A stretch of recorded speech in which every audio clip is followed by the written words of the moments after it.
Cry It Out Loud, a podcast by Chasing the Rainbows with your host, Bernice Quisenberry.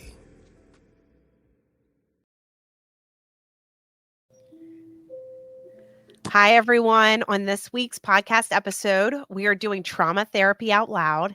And I am excited to tell everybody that it is with our new director of programs here at Chasing the Rainbows, Tony Shear. She has been an integral part of our organization. We'll get into that, but let's welcome Tony. Thank you so much for being here, Tony.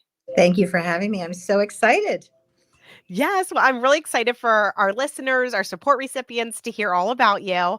And before we do that, I met Tony several years ago from my sister who does a lot of crisis intervention within the county that we live.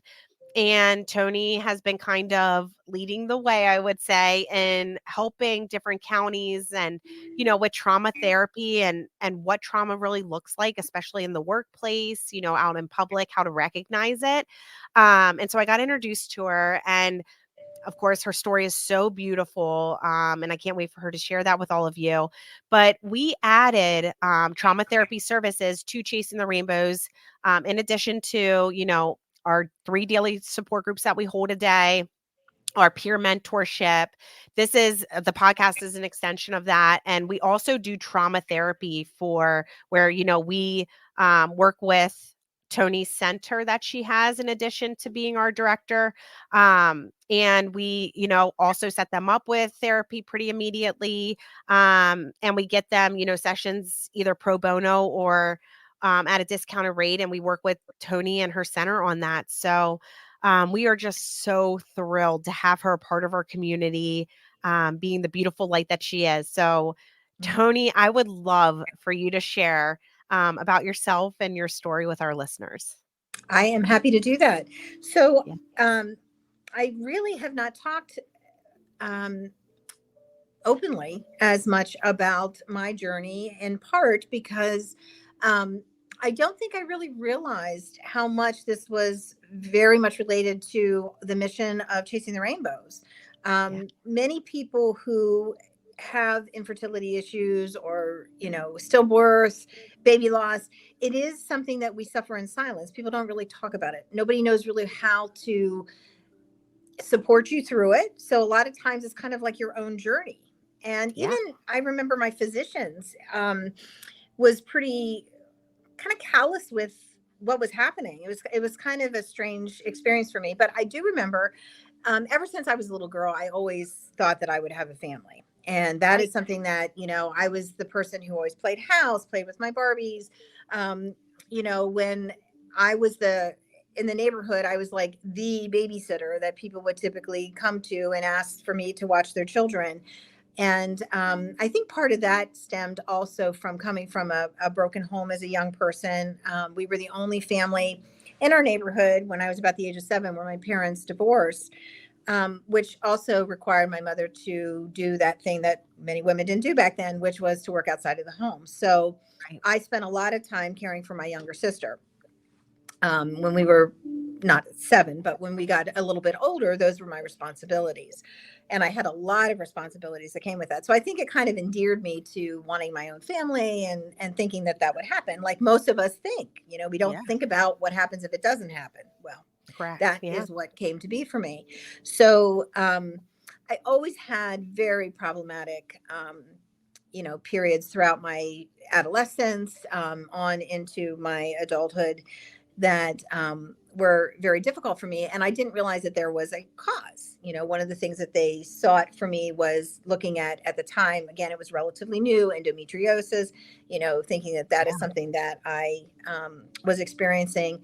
And I remember I never conceived. I didn't always use birth control methods, but I just never seemed to be able to conceive. And as life went on, I spent quite a few years as a single adult woman. So I wasn't really thinking about having a family, etc. But when it came time to start thinking about that, what became very apparent was that there was something going on. And one of the things that I had to go through, like many people, were all the tests: what's happening with your body? Why am I bleeding as heavily as I am? Why am I in such agony, at this stage of my life? And then by about age 40, it was like 39, 40, I started with yet another gynecologist who I was trying to get some answers as to what was happening in my body. And what I found out was, through traditional means, like, he knew there was something. He also knew there was something going on at that time, but we couldn't find the actual cause. And he thought that I had some form of cyst growth in my uterus that was preventing me from being able to conceive or to be able to, function and the ways that I wanted to. Um, and what he decided with me was that since I was age 40 and I'm probably not going to conceive, is that it was time to go through with a hysterectomy, which was, when you hear those words, it plays with your mind. It plays with, am I less of a woman? What does this mean? I'm never going to have a child. And you really have to come to terms pretty quickly with all those things that you knew was probably the case. But when they kind of hit that gavel down, you're like, okay, now I have to really deal with this. And so what I ended up finding out is, having gone through the hysterectomy, what he found was that on the outside, that you could not pick up in the regular vaginal ultrasounds and things like that, was that the cyst growth that I had was all on the outside of my uterus. So he would have never been able to visually see that, but it was just not something that was going to be possible for me. So it really did, after going through the hysterectomy, it was immediate depression. There was a lot of really self-loathing that I went through. Just, suddenly it felt hard to be, as crazy as this sounds, because I'm very close to my sister and my family. It suddenly became very hard to be around people with children. Again, briefly, and I'm older at this point, but it still was that thing that you knew was not going to be able to be a capability. And even my family didn't really know how to deal with that, because again, I was older, and it's like, well, okay, you didn't have kids, so just move on. And there were some other things that I was able to supplement my life with. I had stepchildren. I was able to, love my nieces very much, and my nephews. And those are things that became a part of my life. And that's kind of where you dump yourself, when you don't have your own, you kind of put yourself in there. And then as life went on, I started to, become more aware of the need of helping those who are more vulnerable. So I started fostering children. And I was lucky enough that one of those young people became my daughter, who I adopted, and did it much later in life. She was not someone who I was raising. I got her in my life as a teenager, but she ended up, moving through the system and doing some other things, and then came back to me. So I ended up adopting her actually when she was almost 21, which is kind of unheard of, but her situation was pretty unique. And that was pretty wonderful, because she also had in tow her child, who is my grandson. So I had this little being who is about 6 months of age, and her. And that's kind of what helped supplement me simultaneous to that. Working my way through the world of adopting puppies. So I work with a rescue, and I have, I always adopt the older, more feeble, the ones with some problems that people don't typically want. So they're the ones that I have in my life for maybe not the longest period of time, but definitely the quality is there. So that's what I've done to try to heal my soul and come to terms with the fact that my life would not necessarily go down the path that I thought it would. So that's how that happened for me. And then prior, as all this stuff was happening, I had lost my mother to cancer. She was like the breath of myself. We were very, very close. She and my sister and myself in particular, my brother, very, very close. And losing her was really, really hard. She had ovarian cancer, again, a very non-discussed disease that people really didn't talk about. Ovarian cancer, women oftentimes, they call it the silent killer for a reason, because women oftentimes don't know they have it until the later stages. And then again, this happened 11 years ago. Treatments were not what they are now. So there was hearing her with that diagnosis was very, very difficult. And we did lose her, but then started the grief on that, and it's like, where do you go to find healing? And the truth became that that's where the birth of Center for Hope and Healing came from, was in memory of her, and also my father, who passed away from lung cancer. There's just really was not a whole lot of places that people could go that really met people where they were, created a safe environment, really incorporated some of the elements of healing, which we'll talk about in a little while, that I think are very necessary. Um, and, you know, that's how Center for Hope and Healing came to be. So through some Yeah. of our pain, Robin Roberts from Good Morning America always copies Yeah. her mother's slogan, which was "Make your mess your message," and that's kind of what I did, and that's what I've always done in my life, and that's helped me to heal. And I know a lot of the clients that I work with, that's some of the things that we put into play as well. Um, Right. but just ironically, I mean, I literally just started this job. Um, Yeah. Yesterday, okay, officially on paper. Yeah. Although there was many discussions and things before that, I literally was taking a shower yesterday, and I went, "Oh my God, there was another piece of this," which I always knew, but I didn't really connect the dots until literally just yesterday. And what I realized was, my mother, again, this person whose life has touched me greatly. When Yeah. she was a teenager, she got pregnant, and back in the early 60s, this was something that was still very shameful. If you get pregnant out of Yeah. wedlock, it's not something that people, would support. And she was treated, a lot of people, we were raised Catholic. She was raised Catholic. Oh, This is where they had the homes where children would go, teenagers would go, these unwed mothers, and they would stay in convents, and they'd have their babies. yeah. The babies were typically put up for adoption, and then they come back to the home. Well, they didn't do that with her. And instead, what they did, as horrible as it sounds, because again, these were the same grandparents I had that I loved, but not the same not the same Yeah. grandparents that were existing in her life always. But she was shamed and kind of made to go out of sight. So Yeah. for the duration of her pregnancy, she had to stay in her room if company came around. Um, Family was not supportive of having this baby. She was made fun of in Yeah. school. I remember her telling me stories about this. And then the Oh, unthinkable happened. Her baby stopped moving. And she was forced at that time, which still happens, where women, yeah. depending on how far along, because she was almost to her due date, and he stopped moving inside of her, and she had to deliver him um, in in a hospital. But at that time, they did wards; they didn't do private rooms. And so, when you were pregnant, you would go into this ward, and you'd be there with other women. And what ended up happening was nobody would talk to her, because here she was a teenage mother. She wasn't allowed to have family by her side. Not that they would have been, but she wasn't allowed to have family, and she had to have this baby. And the way it happened was, after she delivered him, she was not allowed to hold him. She was not allowed to come to peace with him. He was literally taken out of her body and handed out the door to, believe it or not, um, her parents, who took him to a morgue, and he was buried without her knowledge of where he was. She was not allowed to know where he was buried, and the Mm. family never spoke of it again.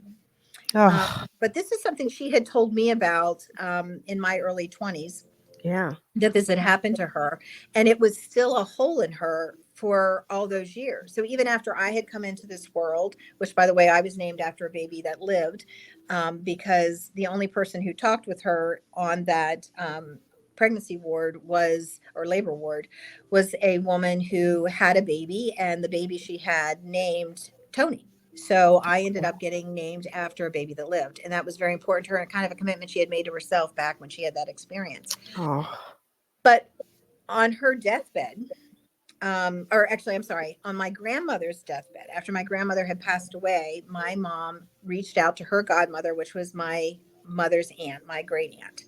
And she said, "I need to know where my baby's buried." And my great aunt divulged that information, and she found the church. wow. She went and met with the church, and she was able to find, because the church has this graveyard that has a lot of babies who were unnamed. and they were able to find the location where he was. She was able to get a plaque. She was able to name him. Oh, And she asked me on her deathbed to make sure that I always maintained his grave. So every year I go down, I put flowers on his grave, especially around the holidays. And yeah, so intergenerationally, this yeah. shame and this unspoken, and nobody dealing with any of the traumatic events of that stayed with her on up to almost right before she died. And it was very important for her to have this closure before she passed away. So pretty powerful stuff. So it all relates. It all Yes. relates to what we do today. It really does. And it really does show, going through a stillbirth like your mom did, Mm, never getting to meet him, hold him, anything no. like that, the impact that it had on her life. Um, Tony, and your life, Yeah. this is a sibling that you never got to meet and, Nope. didn't know existed until Mm-mm. later in life because she wasn't allowed or, able to talk about it. And it's so heartbreaking because we get survivors, that are tens of dozens of years out from their loss and ones that are just starting their lost journey that come to us for support. And it's so heartbreaking whenever we hear, because we always think that people can get better, like medical practices can get better. You hear about these horror stories, in the hospitals, medical facilities when these losses are happening. But then you hear these kind of stories and it's like, okay, we are evolving, not saying that we're perfect by any stretch, but it's heartbreaking when your mom never, got any of that with her She didn't. And son. here's the interesting part. So Yeah. the young man that she got pregnant to in high school, who would make fun of her in the hallways Oh, and of course. denied any of that. Um, Right. she never really spoke to again after the Good for loss her. of David. But Good for what her. ended up happening was years later, she was a waitress in a local restaurant. Wow. And he happened to come in with his wife. We're talking, I was about, my gosh, this is right before she got divorced. So I was about 6 or 7. She told me Wow. this story too, when one of those nights that we Oh, were sitting around as she had her cancer and we were just, telling stories that we needed to tell. And yeah. she said that he had come in and he saw her waitressing. And he, like I said, he was with his wife. So we're talking, this was like 9 or 10 years later. As Yeah. soon as he saw my mother, he started sobbing. I know why this happened, because his obituary, when we were going through some of her things together, his obituary was in there. And I said, "You kept his obituary?" And she said, "Yeah, because I was able to be at a good place with him." And then she told me the story. And he was sobbing, and his wife stepped in and said, "He has lived with the guilt of what he did to you and the loss of this baby all these years. And he's never been able to talk to you Wow. about it." So Wow. they had this exchange. And he had, again, inside him, he had all this guilt, but he also had all of this loss that he never was able to talk about or experience. He Right. never even knew where the baby was. He never knew that she named him. She told him all this. And she also, at that time, she had not been able to, well, she named him in her mind, but she hadn't been able to officially find him or name him. So that's kind of where that was. And he passed away before she died. So she was not able to let him know about where Oh, everything ended. But I just found that interesting too, because that's the other piece of this, is that this also impacted him. And that's another thing we don't really talk about, is how often this is impacting the spouses and the partners of the people who are experiencing, these losses as well. So that's another very exactly. important component. Yeah, you're right, Tony. And yeah, thanks so much for sharing all of that. It's true. And um, oh my goodness, just to hear like how it all came, So full bizarre. circle and It's and during that time. Yeah. Mhm. Wow. Because it really does. It impacts, all of our, our lives, right? Like it impacted your life, your mother's life, his My life. great aunt's life, who And had to carry that yeah. secret, who knew the information, and she felt so guilty carrying that, not being allowed to share that with my mother. Yes. That it was relieving for her when she was finally able to tell my mother where he was. And she was, my aunt, my Yes. mother's sister, knew about this and carried Yeah. this. And so again, it just impacts so many people, Yes. so many Well, people. and she saw her sister change, after that whole Yeah, experience and losing her sure. baby and everything, and there wasn't anything she could really do or bring up or say. Not that They you could ever talk can about in it. these situations, right? You can't They even could like talk about it. grieve together or let her even No. have a safe space to talk, Right. It was like it didn't It's happen. crazy. But it did Crazy. happen. And It did. he had a name. He was a life inside her. Whether Yeah. he existed on this earth or not is not what really was relevant at that point. But he had been No. a being, and that was devastating for her to not be able to have that closure And it really until is. later. And, right. And we talk about all the time, your mom was a mom then. She was just parenting differently, because he made her a mother. He And did. it's so heartbreaking when people don't recognize our babies or don't talk about them when we do. And they're afraid to bring it up because they're going to hurt us. We're already hurting. And we're always going to miss our babies. Please say their name. Please, ask me about them. Say things out loud, because it really does then validate their existence, validates, all of our thoughts and feelings around all of it. And, it really, and especially, being an infertility survivor, Right. miscarriage, they're really very silent losses, because people don't, necessarily know the struggle or the journey that you're on. They don't. Um, They don't. yeah. It's so true. Thank you, Tony. And yeah, so it's interesting. We talk about all the time, having, different services that we offer for free to all these survivors, because, if they don't want to do support group, if they don't want a peer mentor, what else, can we surround them with? And I think a huge important piece of that is having that professional individual therapy, that Mhm. trauma therapy.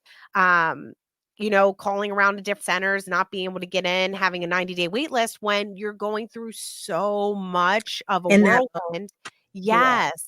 Mhm. So having, your center as amazing partners is huge for Chasing the Rainbows for these types of losses, because you and, your therapist, team that we have really gets it and understands these are traumatic losses.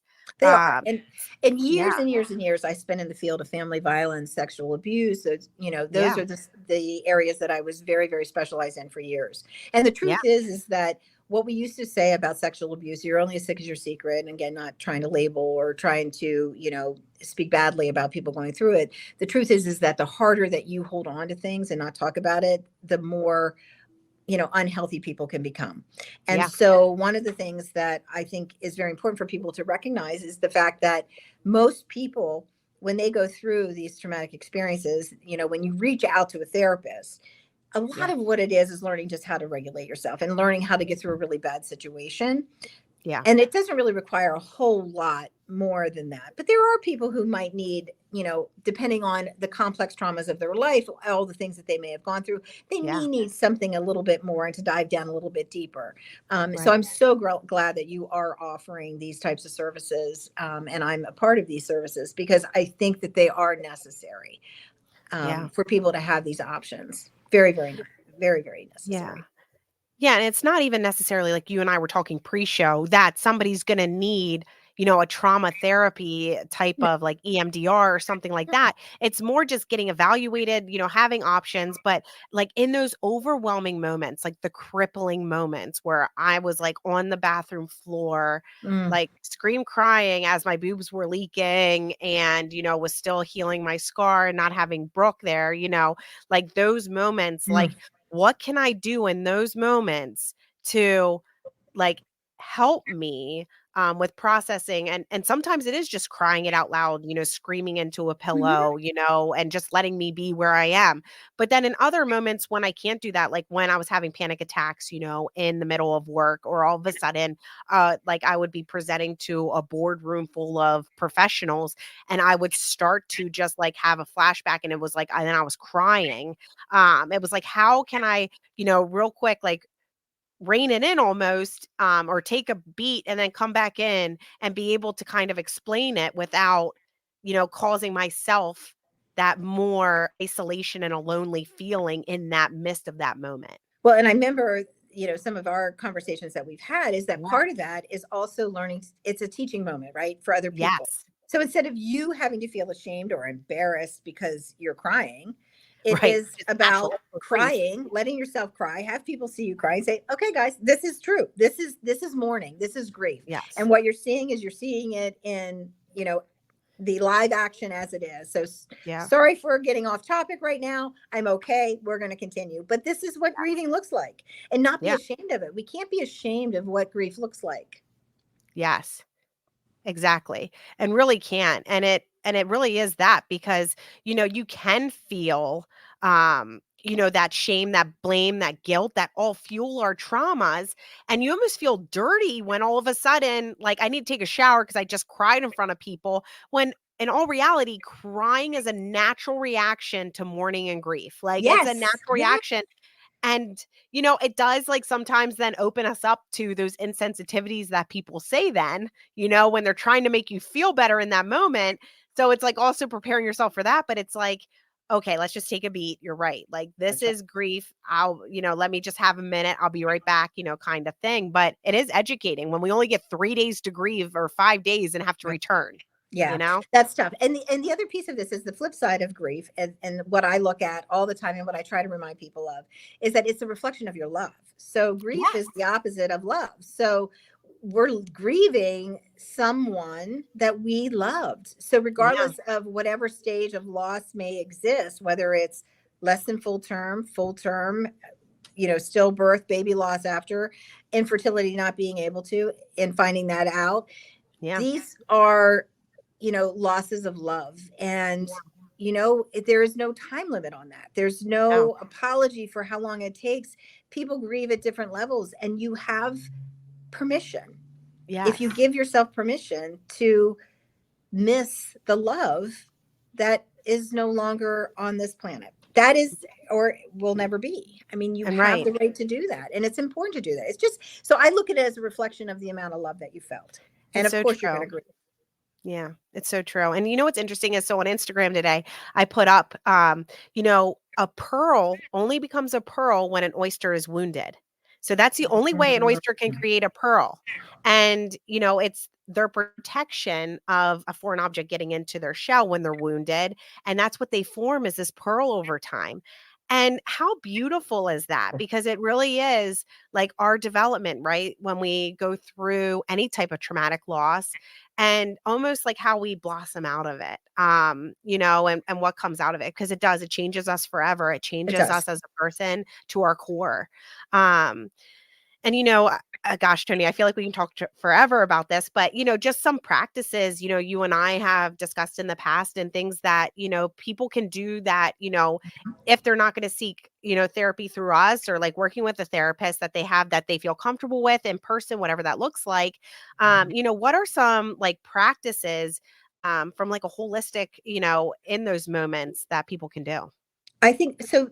And again, I would do this if someone's coming in for services as well. So Yeah. because these are the core elements. So Right. most importantly, recognizing the fact, and a lot of it is mindful practices, things that you can do for yourself, and learning how to do correctly. So breathing is something that comes very naturally, right? So breath work is very important, but there are Yes. different ways of breathing. So they can do research on this. I think it's better to do something like a class on breathing, or yoga. um, Runners, singers, they all kind of know how to do this diaphragmatic breathing, which is really just allowing your body to learn how to breathe and relax the core of who you are. Because once you can calm yourself down, the Yeah. ability that you have to function in a better way, think more clearly, make better decisions, etc., is automatically there. So learning to breathe is very, very important. It's not to be, overrated in any way. Mindfulness, visualization, learning how to progressive muscle relaxation, etc., things like that are incredibly helpful for learning how to maneuver through difficult experiences. One Yeah. of the other things that I think are very important is a baseline: movement, nutrition, and sleep. Three core ingredients to learning how to balance out yourself, learning how to rebalance yourself. Those things are very important, and anybody can do these things. And paying attention: what are you putting in your body? Are you moving your body? And are you Yeah. getting quality care of sleep? Those things are incredibly crucial for healing any kind of wound that we have. Yeah. Yeah, and it's so spot on, Tony, because it's interesting, like when we were going through, and we're through that traumatic loss, and like, now grieving and mourning and all of those things. It really goes back to the basics always. And Mhm. it really Good. is like just what do you need to survive, and how can you almost just like, I'd have to set timers to remind myself to drink water, and then I would Yes. have to set timers to eat food. And even if it was just a little snack, at least I'm like nourishing my body. And then I was looking at what I'm eating. Like, can I at least eat like a healthy beef stick or something that has some protein in it? Or, just making sure I'm getting my calorie intake Right. that I needed, like all those things for healing, all of it. But then it really is then like breathing is, a natural thing that we just do. But when it comes to then all of a sudden having a panic attack or having an overwhelming moment or an anxiety or like response to any of that, like, how can I really focus on just the breath I have and like being planted where I am, and just focus on that little, it sounds so simple, but in that moment, it's so big. That's right. And right. And like working through that heaviness that we're feeling. Very true. And movement, I'm not talking about going out and running a mile. I'm No, talking about no. just literally moving your body. It could be just Right. stretching. It could be, taking just a little tiny walk, not doing anything very intensive, but just Yeah. really starting to move your body.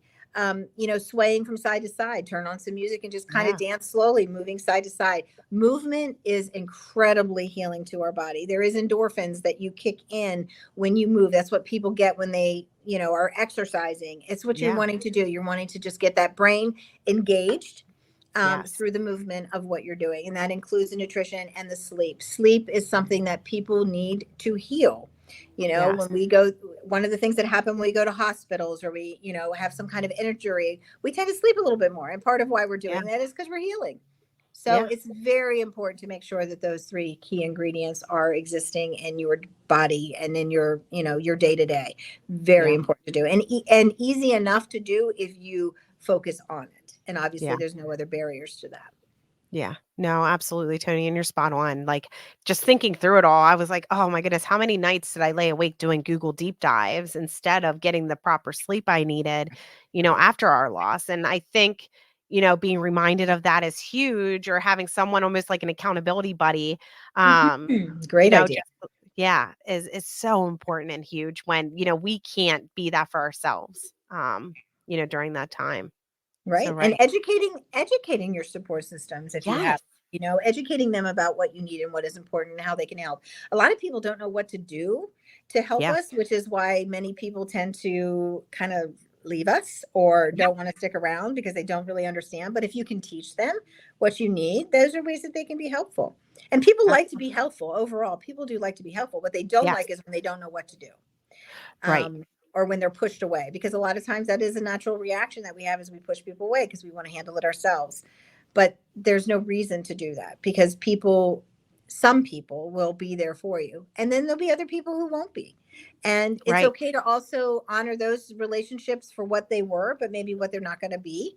That might Yeah. be another grief that you have to go through, another loss you have to go through. Yeah. But the truth is that all relationships tend to ebb and flow. And some Yeah. relationships are going to be different, prior to you having experienced this loss or this Right.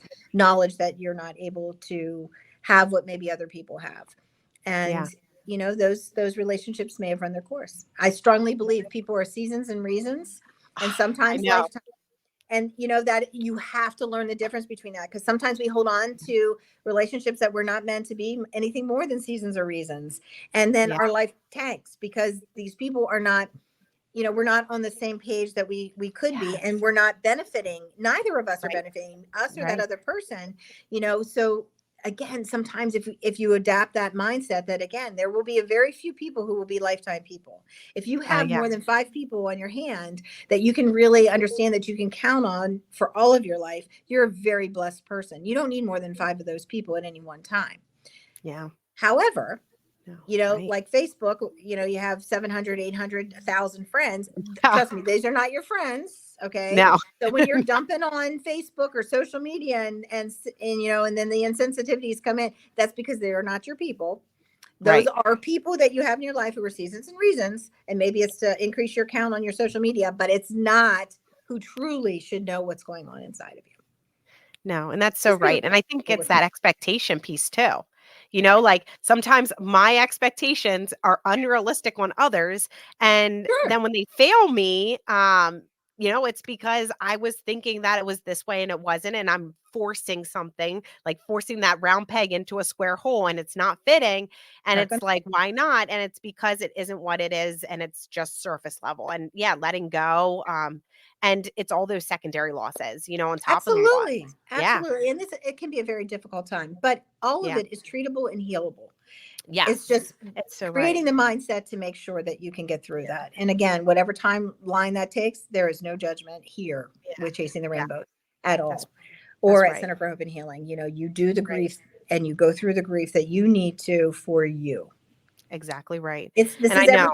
changing. It's ever I changing. know. This is be a piece of you that will never be different. Yep. Okay. But it doesn't mean that it's going to be negative forever. It's just Exactly. right now. Exactly. Yeah, Tony. Oh, thank you so much. I You're I welcome. love that our like missions in life, really do align so perfectly So, with what we're trying to do in that holistic approach. What you're doing with the center here, and with Chasing the Rainbows too. So thank well, you. thank Thank you. you.